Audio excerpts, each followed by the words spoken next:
हरि ओम श्री गणेशाय नमः।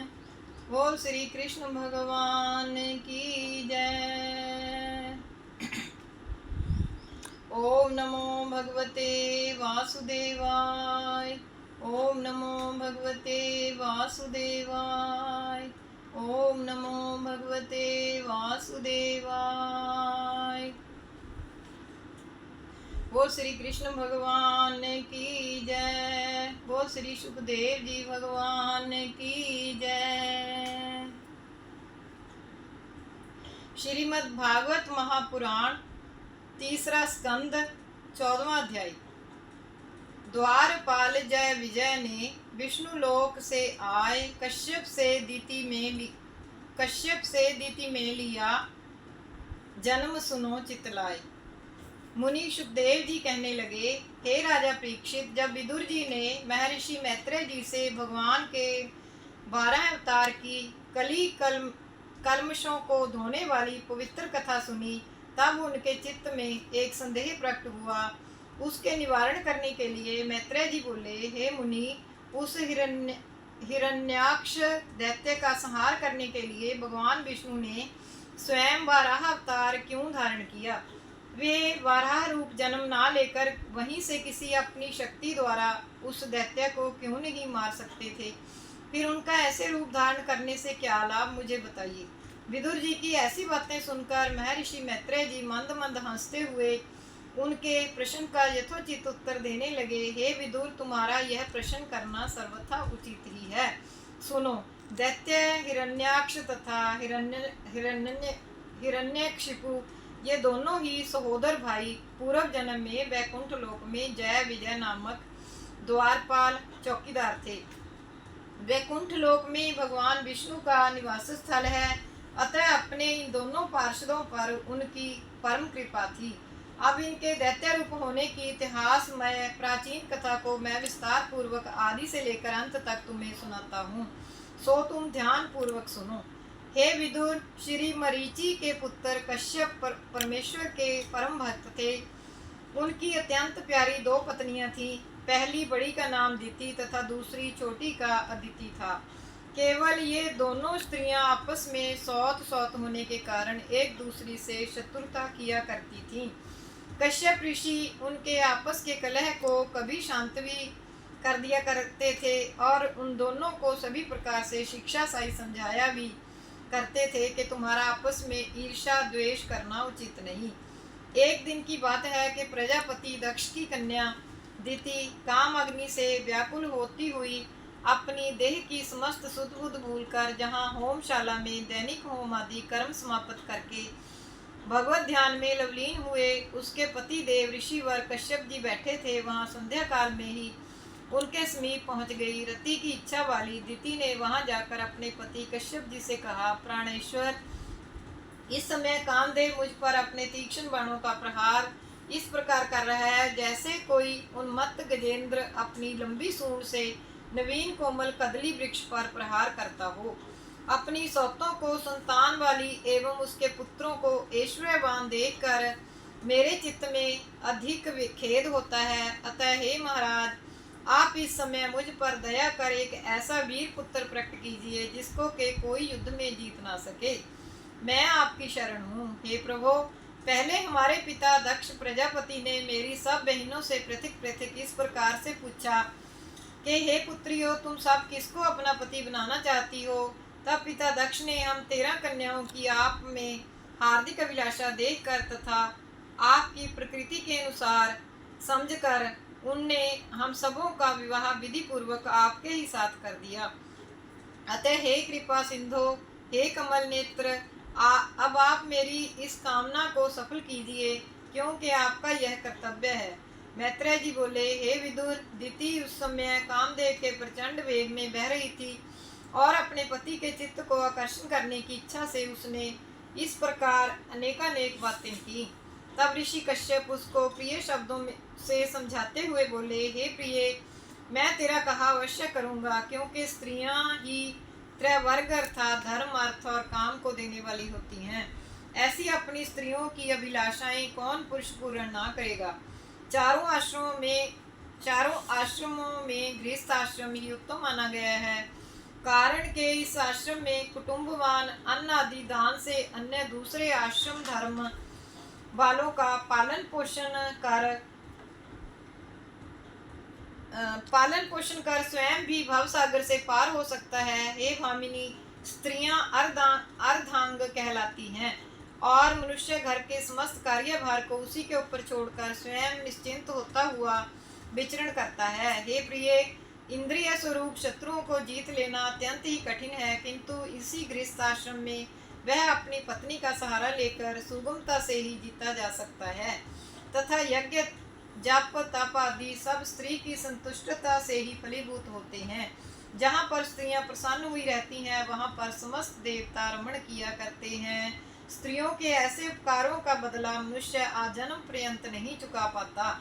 गृहस्थियों का यही धर्म परम धर्म है कि अपनी स्त्रियों की सभी कामनाएं देश काल आदि विचारते हुए पूर्ण करें। अतः मैं तेरे प्रजा रूप मनोरथ को अवश्य ही पूर्ण करता हूँ, किंतु एक मुहूर्त पर्यंत तुम और धैर्य धारण करो, क्योंकि यह संध्या का समय घोर तन्मय एवं भयंकर होता है। इसमें भगवान रुद्र के अनुचर भूत प्रेत पिशाच आदि इधर उधर विचरण किया करते हैं। हे साध्वी, इस संध्या काल में भगवान भूतनाथ शिव जी भूत गणों के साथ बैल पर चढ़कर घूमते हैं। शमशान धूलि से प्रकाशित जटाजूट वाले तुम्हारे देवर महादेव जी सोम सूर्य और अग्नि तीनों नेत्रों से सभी जगह सब कुछ देख सकते हैं, क्योंकि दिन में सूर्य और रात्रि में चंद्र तथा दीपक आदि सब में अग्नि रहती ही है। इस प्रकार में सभी ठौर और सभी समय समावेश हो जाता है। भूत आदि गणों के विचरने का यह जो संध्या का समय है, इसी कारण ही इसमें सभी कार्य समाप्त कर देना चाहिए और इस दुष्ट समय में परमात्मा का आराधन करते रहना चाहिए। तुम यदि कहो कि वे तो हमारे देवर हैं, सो वे क्या कर सकते हैं, सो तुम उन पर विश्वास नहीं करना। उनका जगत में ना कोई मित्र है न शत्रु, कभी प्रसन्न तो कभी वे अप्रसन्न। उनकी गति को पहुंचना बड़ा ही कठिन है। भगवान शंकर की उस माया को ही जानने की इच्छा वाले हम स्वयं व्रत आदि धारण करते रहते हैं। अतः तुम कुछ समय तक और शांत रहो, तुम्हारा मनोरथ आज अवश्य सफल हो जाएगा। मैत्रेय जी बोले, हे विदुर, कश्यप ने अपनी पत्नी दिति को इतना समझाया, परंतु फिर भी वह कामातुर हट करती हुई वेश्याओं की भांति अपने पति के वस्त्र पकड़कर अपनी ओर खींचने लगी। तब कश्यप जी ने अपनी स्त्री की रति में प्रबल इच्छा देखकर और उनका विशेष आग्रह जानकर एवं दैव को नमस्कार कर उसके साथ एकांत में जाकर समागम किया। इसके अनंतर वे शुद्ध स्नान कर संध्या प्राणायाम आदि करके गायत्री मंत्र को जपने लगे।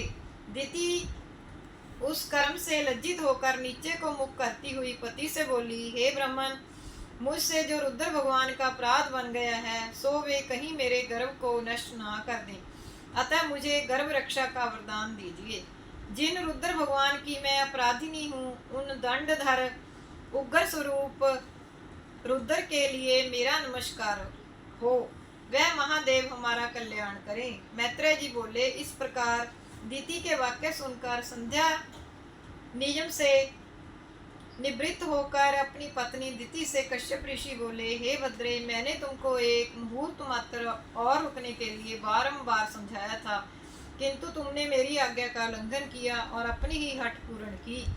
तुमने जो संध्या समय के दोष के साथ साथ महादेव जी की घोर अवहेलना की है, इस अपराध के कारण तुम्हारे उदर से अधम 2 पुत्रों का जन्म होगा, जिससे तुम्हारे बड़े पुत्र का नाम हिरण्याक्ष तथा छोटे का नाम हिरण्यकशिपु होगा। वे दोनों ही अत्यंत बलवान होंगे, पृथ्वी पर उन्हें कोई भी नहीं जीत सकेगा और भगवत भक्तों के शत्रु तुम्हारे वे दोनों पुत्र सब प्रजा को दुख देंगे, निरपराधी दीनों को सताएंगे तथा सज्जनों के धर्म खंडित करेंगे। तब उनके द्वारा अधर्म की वृद्धि होने पर भगवान विश्वेश्वर अपना पृथ्वी पर अवतार लेकर तुम्हारे दोनों पुत्रों का संहार करेंगे। कश्यप ऋषि के वचनों को सुनकर दिति बोली, हे ब्रह्मन, मेरी भी यही इच्छा है कि मेरे पुत्रों को अवतार धारण कर साक्षात परमात्मा ही मारे, किसी अन्य प्राणी के हाथों से मृत्यु ना हो।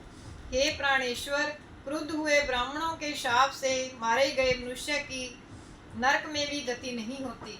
कश्यप बोले, हे गृहेश्वरी, तुम्हें जो पश्चाताप हुआ है, इसलिए तुम्हारा पौत्र प्रहलाद साधु वृत्ति वाला श्री विष्णु भगवान का परम भक्त होगा। उसे भगवान अपने दिव्य दर्शन देंगे और वह भक्तों में शिरोमणि गिना जाएगा।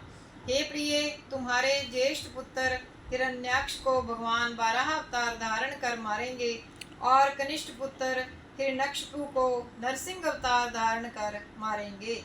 ऐसा सुनकर दिति के चित्त को अत्यंत प्रसन्नता हुई और फिर कश्यप ऋषि ईश्वर आराधना में संलग्न हो गए। बोल श्री कृष्ण भगवान की जय। ओम नमो भगवते वासुदेवाय। श्री कृष्ण गोविंद हरे मुरारे, हे नाथ नारायण वासुदेव। श्री कृष्ण गोविंद हरे मुरारे, हे नाथ नारायण वासुदेव। श्री कृष्ण गोविंद हरे मुरारे, हे नाथ नारायण वासुदेव। अच्युतं केशवं रामनारायणं कृष्णदामोदरं वासुदेवं हरिं, श्रीधरं माधवं गोपिकावल्लभं,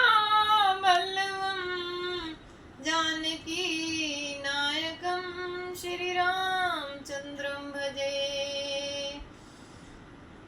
ओम नमो भगवते वासुदेवाय। ओम नमो भगवते वासुदेवाय। ओम नमो भगवते वासुदेवाय। बोल श्री कृष्ण भगवान की जय। बोल श्री सुखदेव जी भगवान की जय।